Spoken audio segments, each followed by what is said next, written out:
بسم اللہ الرحمن الرحیم۔ السلام علیکم پیارے بچوں، امید ہے آپ اپنے گھروں میں حفاظت کے ساتھ بخیر و عافیت ہوں گے۔ کل ہم نے اسلامیات کی پہلی کلاس لی تھی، اس میں ہم نے پہلا سوال سورہ انفال میں مومنوں کی کیا صفات بیان کی گئی ہے اس کو ہم نے پڑھا تھا۔ آج ہم اس میں دوسرا سوال دو گروہوں سے کیا مراد ہے، آج ہم دوسرا سوال حل کریں گے، دو گروہوں سے کیا مراد ہے۔ اس کا جواب جو ہے وہ آیت نمبر 7 صفحہ نمبر 2 آیت نمبر 7 میں اس کا ذکر ہے۔ اعوذ باللہ من الشیطان الرجیم، بسم اللہ الرحمن الرحیم۔ وَإِذْ اور جب یعدکم اللہ، اللہ نے وعدہ کیا تم سے، احدی ایک کا، طائفتین دو گروہوں میں سے کسی ایک کا وعدہ کیا اللہ نے تمہارے لیے، انہا کہ یہ لکم تمہارا ہوگا، وتودون اور تم چاہتے تھے، ان غیر ذات الشوکۃ کس کو چاہتے تھے؟ بغیر کیل کانٹے والے قافلے کو، جو تجارتی قافلہ تھا، تکون لکم کہ یہ تمہارا ہو جائے، ویرید اللہ اور اللہ چاہتا تھا، کیا چاہتا تھا؟ ان یحق الحق کہ حق کو ثابت کر دے، بکلماتہ اپنے طور پر، اپنے طریقے پر، ویقطع اور کاٹ ڈالے، دابر الکافرین کافروں کی جڑ کو، یعنی جو سرداران قریش تھے اس میں زیادہ تر وہ قتل کیے گئے اور اس طرح کچھ قیدی بنا لیے گئے، تو اللہ رب العزت نے ان کی وہ قوت اور طاقت اس جنگ کی وجہ سے ختم کر دی اور ان کے بڑے بڑے سردار اس میں مردار ہوئے۔ تو یہاں پر ان دو گروہ میں سے ایک گروہ کا اللہ نے وعدہ کیا تھا، تو اب یہاں پر اس کی تفصیل ہم پڑھیں گے۔ جواب کہ سوال کیا ہے، دو گروہ سے کیا مراد ہے؟ تو ذرا ابتداءً بات کہ جب اللہ رب العزت نے مسلمانوں کو وحی کے ذریعے سے نبی کریم صلی اللہ علیہ وسلم کو اطلاع دی کہ ملک شام سے کفار کا جو قافلہ ہے وہ روانہ ہو چکا ہے، اور ان کا یہ تجارت جو تھا اس مقصد کے لیے تھا کہ تمام کفار کا اس میں حصہ تھا، اور اس سے جو منافع حاصل ہونے والا تھا وہ مسلمانوں کے خلاف وہ استعمال کر رہے تھے، یعنی اس سے وہ اسلحہ خرید رہے تھے اور اس طرح جنگجو تیار کر رہے تھے۔ تو کفار نے اس غرض سے یہ تجارت کی تھی۔ اللہ نے وحی کے ذریعے سے نبی کریم صلی اللہ علیہ وسلم کو اطلاع دی، اور نبی کریم صلی اللہ علیہ وسلم نے صحابہ کرام رضی اللہ تعالی علیہم اجمعین کو جمع کیا، مشورہ کیا، اور مشورے سے یہ طے پایا کہ اس قافلے کو حاصل کر لیں گے۔ کیونکہ یہ مسلمانوں پر حملہ آور ہونے کے لیے اپنے آپ کو تیار کر رہے ہیں، جب ہم ان کا مال ختم کر لیں گے، ان سے یہ مال لے لیں گے تو ان کی قوت اور طاقت باقی نہ رہے گی۔ تو اس وجہ سے نبی کریم صلی اللہ علیہ وسلم نے صحابہ کرام کے ساتھ مشورہ کیا، اور مشورے سے یہ طے پایا کہ اس قافلے کو حاصل کر لیتے ہیں۔ اب نبی کریم صلی اللہ علیہ وسلم نے دو تین صحابہ کرام رضی اللہ تعالی علیہم اجمعین کو اس کی جاسوسی کے لیے بھیجا کہ اس کی خبر ہمیں پہنچا دے۔ تو مقام زرقہ میں یہ صحابہ کرام رضی اللہ تعالی علیہم اجمعین وہاں پہنچے، تو وہاں پر دو عورتیں تھیں، جو ایک عورت دوسری عورت سے کہہ رہی تھی کہ ملک شام سے جو قافلہ روانہ ہوا ہے ان قریب وہ پہنچ جائے گا، اور اس طرح میرا جو قرضہ ہے اس میں محنت مزدوری کر کے اپنا قرضہ ختم کر لوں گی۔ یہاں سے یہ صحابہ کرام رضی اللہ تعالی علیہم اجمعین واپس آئے اور نبی کریم صلی اللہ علیہ وسلم کو اطلاع دے دی۔ یہاں پر جب ابو سفیان پہنچا تو وہ بہت زیرک اور ہوشیار آدمی تھا، اس نے وہاں پر اون کی منڈیاں جو بڑا پیشاب ہے اس کو دیکھا، اس میں کھجور کی گٹلی پڑی ہوئی تھی، تو اس نے سوچا کہ مدینہ کے لوگ جو مسلمان ہیں وہ ہم سے یہ قافلہ حاصل کرنے کے لیے آئیں گے اور ہم پر حملہ کریں گے، تو اس نے اپنا راستہ تبدیل کیا اور بحیر احمر کے کنارے یہ چھپ کے نکل گیا، اور وہاں پر زمزم غفاری کو 20 مسکال دے کر، اجرت دے کر مکہ کی طرف روانہ کیا کہ مکے والے کو خبر دے دو کہ تمہارا قافلہ جو ہے وہ خطرے میں ہے اور اس طرح مسلمان اس کو لوٹ رہے ہیں۔ تو یہاں پر زمزم غفاری جب مکہ پہنچا تو اس نے اپنے اونٹ کے ناک اور کان کاٹ دیے اور اس کا جو کجاوت ہے جس پر یہ لوگ بیٹھتے ہیں تو اس کو الٹا کر دیا اور اپنے کپڑے پاڑ دیے اور چیختے چلاتے مکہ میں داخل ہو گیا۔ جو ہی یہ مکہ میں داخل ہوا تو لوگ اس کے ارد گرد جمع ہوئے کہ خیریت تو ہے، کیا معاملہ ہے؟ تو زمزم غفاری نے بتایا کہ مسلمان تجارتی قافلے کو لوٹ رہے ہیں، وہ حملہ کر رہے ہیں، لہٰذا اپنے قافلے کی حفاظت کے لیے روانہ ہو جاؤ۔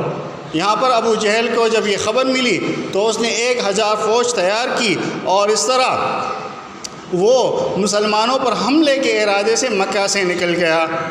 اب اللہ نے پہلے تجارتی قافلے کی خبر دی اور جب تجارتی قافلہ بحفاظت دوسرے کنارے سے نکل گیا، یہاں پر اللہ نے اب حکم بھیجا مسلمانوں کے لیے کہ ان کفار سے لڑو۔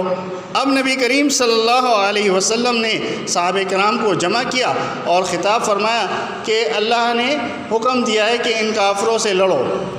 تو اس میں سے بعض صحابہ کرام ایسے تھے کہ وہ اس بات کو ناپسند کرتے تھے، کیوں؟ یہ بغیر اسلحے کے نکلے تھے، ان کی تعداد بھی کم تھی، یہ جنگجو نہیں تھے، تو وہ کہہ رہے تھے کہ ہم اپنے آپ کو موت کے منہ میں دھکیل رہے ہیں، تو یہ بہتر نہیں ہے، ہمیں واپس مدینہ چلے جانا چاہیے۔ تو صحابہ کرام میں حضرت ابوبکر صدیق رضی اللہ تعالیٰ عنہ، عمر رضی اللہ تعالیٰ عنہ جو اکابر صحابہ کرام تھے وہ اٹھے اور انہوں نے خطاب کیا اپنے صحابہ کرام ساتھیوں سے کہ اللہ اور رسول کا حکم ہے، ہمیں ہر حال میں یہ جنگ کرنی ہے۔ اس پر کچھ صحابہ کرام پھر بھی تیار نہیں تھے، تو انصار میں سے ایک صحابی اٹھے، سعد بن معاذ رضی اللہ تعالیٰ عنہ، انہوں نے فرمایا کہ یا رسول اللہ صلی اللہ علیہ وسلم، آپ کا اشارہ ہماری طرف تو نہیں ہے، اگر آپ کہیں کہ ہم دریا میں کودیں تو ہم دریا میں بھی آپ کے ساتھ کودیں گے، اگر آپ کہیں کہ ہم آگ میں کودیں ہم آگ میں بھی آپ کے ساتھ کودیں گے، لیکن آپ سے پیچھے نہیں ہٹیں گے۔ تو رسول اللہ صلی اللہ علیہ وسلم نے ان کے لیے دعا کی اور اس طرح خوش ہو کر پھر یہ میدان بدر کی طرف روانہ ہوئے۔ جب مسلمان میدان بدر کی طرف روانہ ہوئے تو وہاں پر کفار پہلے سے موجود تھے، انہوں نے اپنے لیے اچھی جگہ منتخب کی تھی، ان کے ساتھ پانی بھی تھا اور ان کی زمین جو تھی یہ نرم تھی، اور مسلمانوں کو جو جگہ ملی وہ سخت بھی تھی اور وہاں پر پانی بھی نہیں تھا۔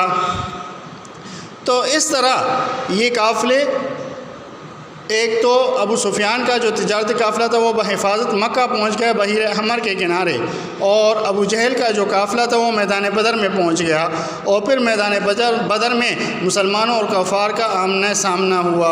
تو یہاں پر دو گروہ سے مراد کیا ہے؟ دو گروہ سے مراد ابو سفیان کا تجارتی قافلہ اور ابو جہل کا جنگی گروہ یعنی لشکر جرار ہے، جس کی تفصیل درج ہے۔ دیکھیں یہاں پر ہر ایک گروہ کی تفصیل درج ہے۔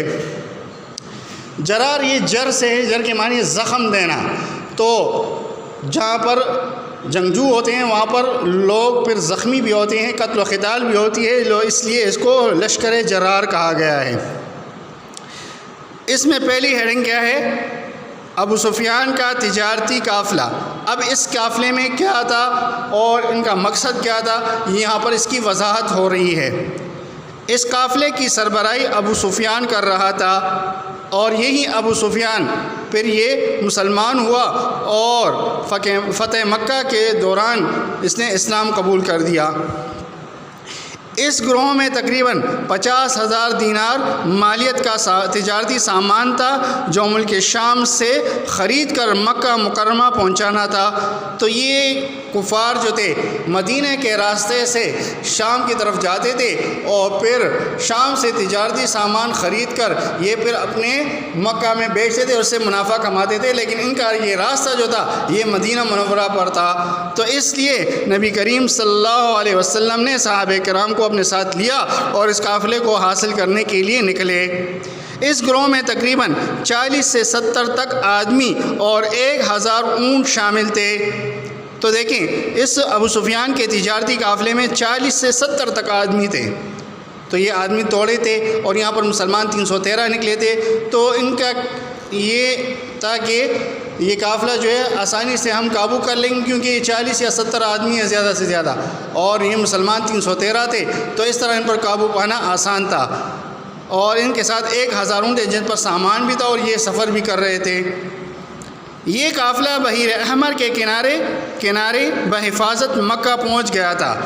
جب ابو سفیان مکہ پہنچ گیا تو اس نے ابو جہل کی طرف پیغام بھیجا کہ ہم تو حفاظت کے ساتھ مکہ پہنچ گئے ہیں، آپ بھی واپس آ جاؤ، کیونکہ اب نوبت ہی نہیں ہے لڑنے کی، تو آپ بہتر یہ ہے کہ واپس آ جاؤ۔ تو وہاں پر ابو جہل نے کہا کہ ہم واپس نہیں آئیں گے، ہم نے قسم کھائی ہے، اور بیت اللہ کا غلاف پکڑ کر اس نے اور اس کے ساتھیوں نے یہ دعا کی تھی کہ اے اللہ جس کا دین سچ اور حق ہو اس کو کامیاب کرا دے، تو اس لیے ہم پیچھے نہیں ہٹیں گے، ہم ان مسلمانوں کا مقابلہ کریں گے۔ اب ابو جہل کا جنگی لشکر جو تھا، اس میں کیا اس کی ڈیٹیل ہے، اس گروہ کی سربراہی ابو جہل کر رہا تھا، یعنی اس کا کمانڈ کور کر رہا تھا ابو جہل، جو مکہ مکرمہ سے جنگ کرنے کے لیے نکلا تھا۔ یہ جنگ کے ارادے سے نکلے تھے۔ کفار کی تعداد 1000 تھی، یعنی کفار 1000 تعداد میں تھے۔ اس گروہ کا مقصد مسلمانوں کو میدان بدر میں شکست دینا تھا، لیکن خود عبرتناک شکست کھا گئے۔ اللہ رب العزت نے ان کو ذلیل و خوار کر دیا اور اس طرح رسوا کیا۔ اس گروہ کے پاس تقریباً 1000 اونٹ، 300 گھوڑے اور 600 زرہیں وغیرہ تھی، یعنی 1000 آدمی تھے، 1000 اونٹ تھے، 300 گھوڑے تھے اور 600 زرہیں وغیرہ سامان ان کے ساتھ موجود تھا۔ غزوہ بدر میں ابو جہل سمیت 70 کافر مردار ہوئے، ابو جہل بھی اس میں مردار ہوا، اور 70 قیدی بنے، تو 70 مردار ہوئے اور 70 قیدی بنے، اور باقی جو تھے اپنی جانیں بچانے کے لیے بھاگ گئے میدان بدر سے، جبکہ 14 مسلمان شہید ہوئے، اور اس جنگ میں اس لڑائی میں تقریباً 14 مسلمان شہید ہوئے تھے۔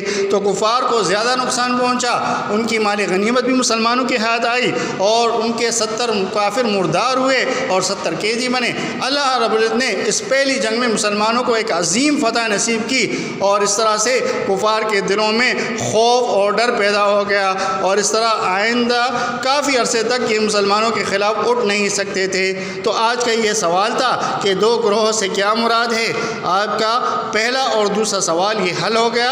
انشاءاللہ العزیز آپ کو یہ سمجھ آئی ہوگی، تو اس کو اچھی طریقے سے یاد بھی کرے، اور اللہ ہم سب کا حامی و ناصر ہو۔ السلام علیکم۔